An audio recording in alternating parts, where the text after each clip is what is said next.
मुस्लिम personal law board की कहानी तो सब जानते हैं। ये नेस्त नाबूद कर देंगे, कत्ल कर देंगे, खून बहा देंगे, बोटी बोटी कर देंगे, ये हरकतें ना करो। अमित शाह जी ने क्या कहा, जिन्होंने भी वक्फ में घोटाला किया, धांधली की, पकड़ पकड़ के उनको जेल में डाला जाएगा। आप दंगे फसाद की धमकी दोगे, जेल जाना पड़ेगा। अमित शाह तो कह रहे हैं कानून सबको मानना पड़ेगा। मानना ही पड़ेगा, क्यों नहीं मानना पड़ेगा जी। कि असदुद्दीन ओवैसी, अकबरुद्दीन ओवैसी वक्फ की प्रॉपर्टी के लिए नहीं रो रहे हैं, उन्होंने जो कब्जा किया हुआ था वो खिसक रहा है, इसके लिए रो रहे हैं। तो मदनी साहब कह रहे हैं जी हम कोर्ट में जाएंगे, कोर्ट में उसको चैलेंज कर, ठीक है, कानूनी तरीके आप जाइए, कोर्ट का जो फैसला होगा वो मानना। इन मूर्खों को ये तक नहीं पता है कि एक्ट आएगा उसके बाद तो सुप्रीम कोर्ट जाओगे। ये लोग एक्ट आने के पहले ही सुप्रीम कोर्ट चले गए थे।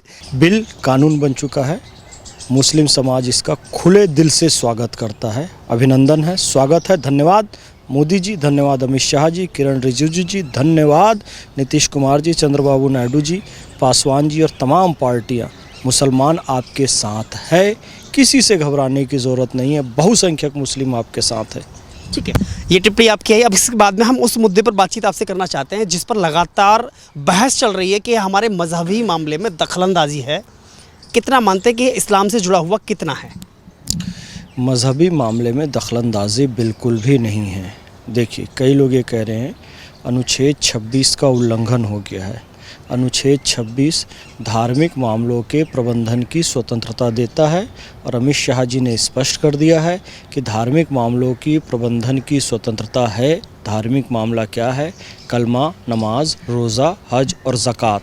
कोई भी इमाम गैर मुस्लिम नहीं बनेगा, कोई भी वक्फ में गैर मुस्लिम नहीं होगा, वाकिफ़ में गैर मुस्लिम नहीं होगा, मुतवल्ली में गैर मुस्लिम नहीं होगा, कलमा, नमाज, रोज़ा, हज और ज़कात में गैर मुस्लिम नहीं होगा। ये सब धार्मिक मामलों का प्रबंध है।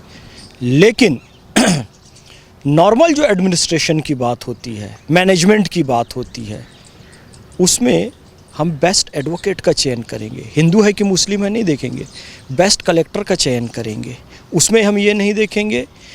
तो उन्होंने ये कह दिया है कि 2 गैर मुस्लिम भी होंगे एक्सपर्ट, 2 महिलाएं भी होंगी, 2 आगा खानी भी होंगे, 2 बोहरा भी होंगे, 2 सुन्नी भी होंगे, 2 शिया भी होंगे। यानी धार्मिक मामला अलग है, उसमें कोई दखलंदाजी नहीं है। मैनेजमेंट की चीज़ें, एडमिनिस्ट्रेशन की चीज़ें अलग है। सीए अलग होता है धार्मिक मामलों से, वकील अलग होता है। तो उसमें हर एक्सपर्ट व्यक्ति आ सकता है। ये बात उन्होंने स्पष्ट कही है कि रेट्रोस्पेक्टिव बिल ये नहीं है, रेट्रोस्पेक्टिव एक्ट नहीं है। यानी कि किसी प्रॉपर्टी पर डिस्प्यूट नहीं है। जो मस्जिदें पहले से है, मदरसे, खानकाहें, दरगाहें, कब्रिस्तान, वो सब वैसे के वैसे ही रहेंगे। लेकिन हाँ, अब से ऐसा नहीं चलेगा कि किसी भूमि को आपने अपना बता दिया, ईडन गार्डन को, अंबानी जी के घर को, कुंभ की भूमि को, चंद्रशेखर आज़ाद पार्क प्रयागराज को, सूरत म्यूनिसिपल कॉरपोरेशन को, नहीं, ये नहीं चलेगा। और इस्लाम भी इसकी इजाज़त नहीं देते हैं। संसद को भी अपना बता दिया। आप सोचिए, व्यंग हंसी आ रही है मुझे इस बात पे। तो भाई अब ऐसा नहीं चलेगा, और पहले भी नहीं चलना चाहिए था, लेकिन पहले चल रहा था। पहले क्या था, देखो, अंग्रेज़ों ने एक रोलेक्ट एक्ट लाया था, बिना वकील, अपील, दलील के किसी भी भारतीय को कभी भी उठा लेते थे।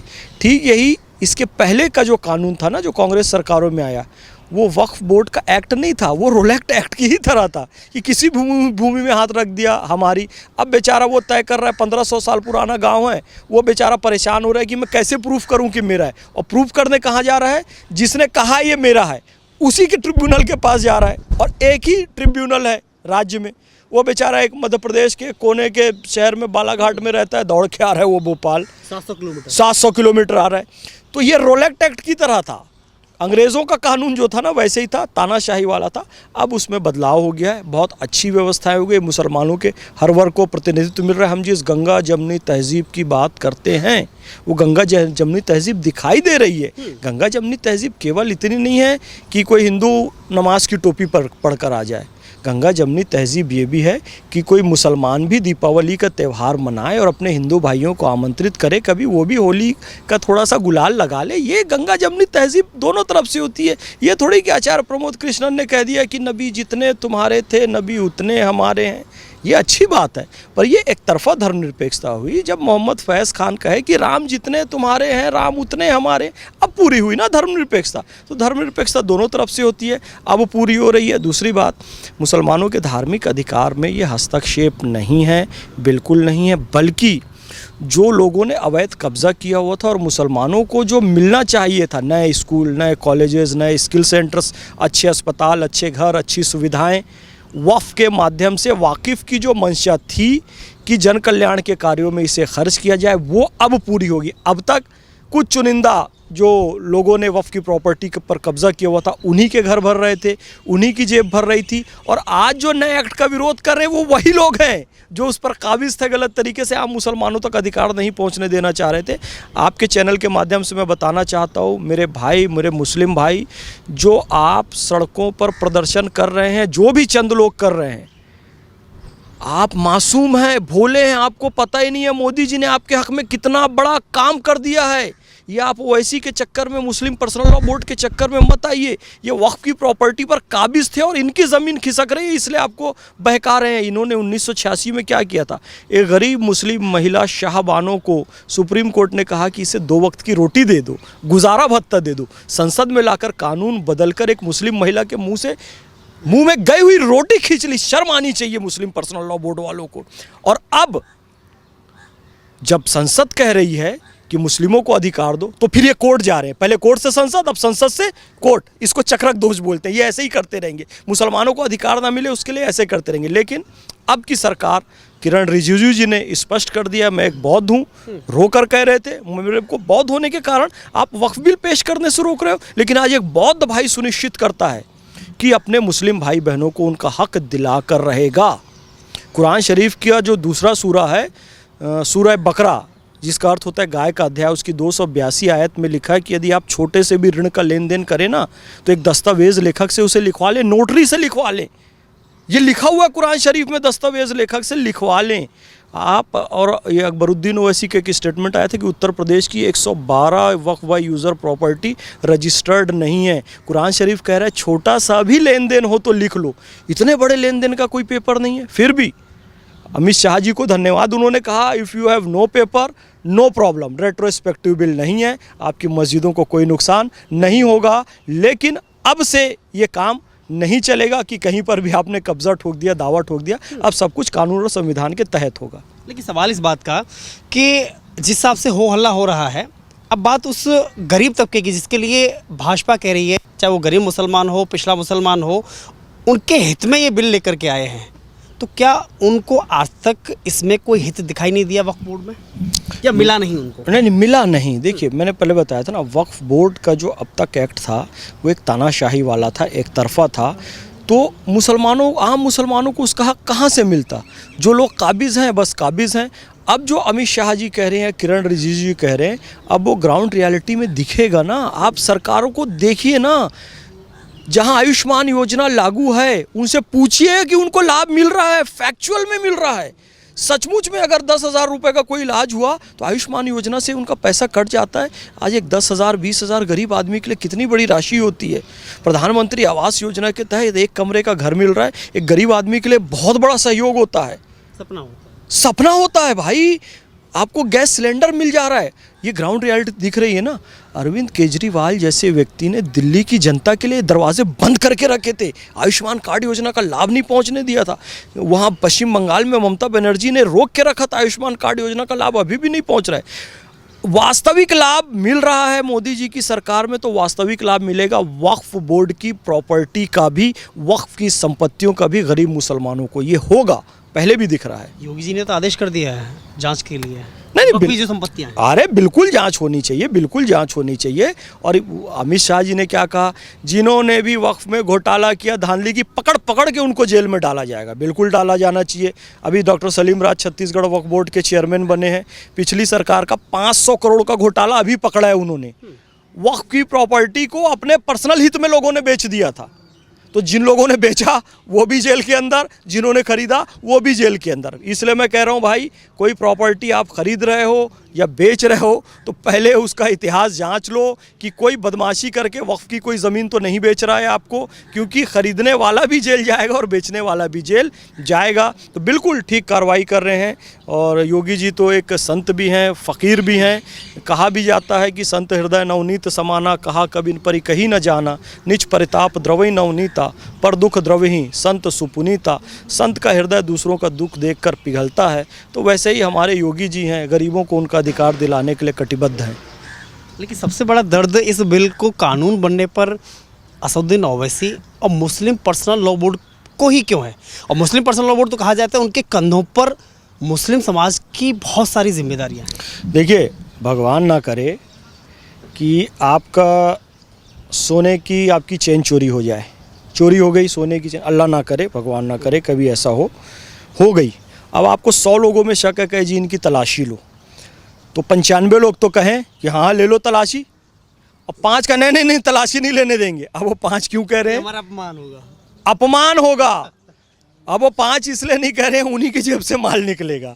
तो ये सोने की चेन भी निकलेगी, करोड़ों रुपए भी निकलेंगे, सारी अवैध प्रॉपर्टी भी निकलेगी, इसलिए लोग विरोध कर रहे हैं। आप निष्पक्ष जांच करवाइए ना, पता चलेगा कि असदुद्दीन ओवैसी, अकबरुद्दीन ओवैसी वक्फ की प्रॉपर्टी के लिए नहीं रो रहे हैं, उन्होंने जो कब्ज़ा किया हुआ था वो खिसक रहा है, इसके लिए रो रहे हैं।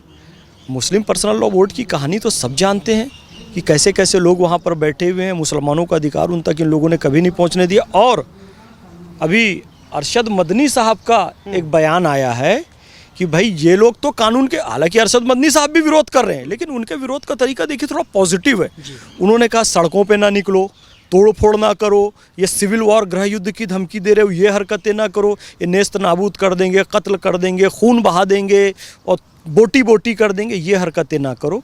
भाई वक्फ एक्ट आया है तो मदनी साहब कह रहे हैं जी हम कोर्ट में जाएंगे, कोर्ट में उसको चैलेंज कर, ठीक है, कानूनी तरीका है, आप जाइए, कोर्ट का जो फैसला होगा वो मानना।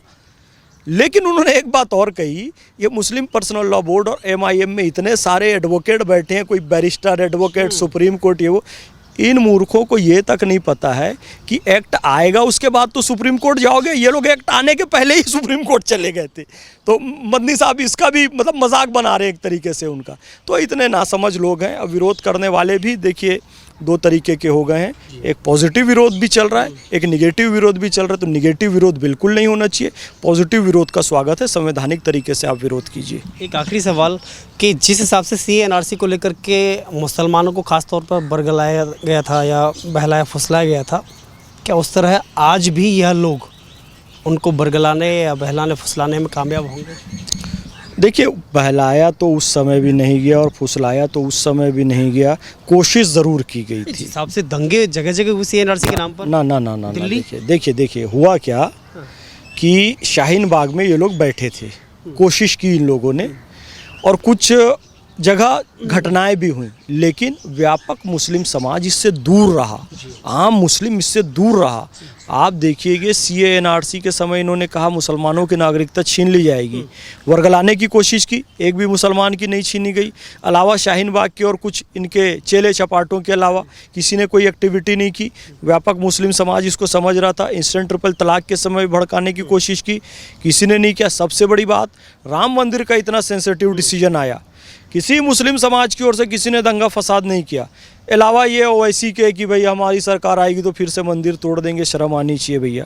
फिर ये लोग अब फिर कह रहे हैं कि दंगे फसाद कर देंगे, सड़क जाम कर देंगे, ये कर देंगे। तो ये कुछ पॉलिटिकली मोटिवेटेड। ज़ियाउर रहमान बर्क संभल के मौजूदा सांसद हैं और संवैधानिक एक पद पर हैं, वो कह रहे हैं सड़कों पर उतरेगा मुसलमान। नहीं, ज़ियाउर रहमान बर्क, यदि यार आप सांसद हो, आपको इतना बड़ा पद दिया गया है, आपका काम है मुसलमानों को सही गाइडलाइन करो। कुरान शरीफ कहता है कि अल्लाह उन लोगों को पसंद नहीं करता जो ज़मीन पर फसाद फैलाते हैं, और आप खुद ही कह रहे हो कि हम सड़क पर निकल जाएंगे, ऐसा करेंगे, वैसा करेंगे। तो ये गलत है। ज़ियाउर रहमान बर्क अपनी गरिमा समझें, एक सांसद हैं, वो मुसलमानों को सही डायरेक्शन में शिक्षा दें, देश में अमन शांति और भाईचारे के लिए काम करें, ये निवेदन है। ओवैसी साहब और मदनी के लिए क्या मैसेज देंगे? मदनी साहब का विरोध करने का तरीका सही है, पॉजिटिव है। सड़क में दंगे फसाद को गलत उन्होंने बताया, वी वेलकम दिस। कोर्ट में वो जा रहे हैं, संवैधानिक तरीका पर कोर्ट का डिसीजन आए तो उसको मानना, पहली सलाह तो ये। और ओवैसी के लिए ये कि भैया आपने जो सपना देखा था रज़ाकारों ने कि हैदराबाद को पाकिस्तान में मिला देंगे, वो सपने को पूरा करने के लिए वक्फ को टूल मत बनाइए। अब आपका वो सपना कभी पूरा नहीं होगा। आप दंगे फसाद की धमकी दोगे, जेल जाना पड़ेगा। और कहते हो जी जेल में क्यों नहीं डाल रहे हो, तो पॉलिटिकली मूर्ख मत बनो। ओवैसी जितना तुम विरोध करोगे बीजेपी को उतना लाभ मिलेगा। तुम बीजेपी के वोट का टूल बने हुए हो। अमित शाह तो कह रहे हैं कानून सबको मानना पड़ेगा। मानना ही पड़ेगा, क्यों नहीं मानना पड़ेगा जी। संसद, देश की संसद बनाई है, हमारे देश का आइन कह रहा है, हमारे देश का संविधान कह रहा है, देश की सबसे बड़ी पंचायत करिए वो कानून बना रही है, तो क्यों नहीं मानोगे। हर किसी को मानना चाहिए, बिल्कुल मानना चाहिए।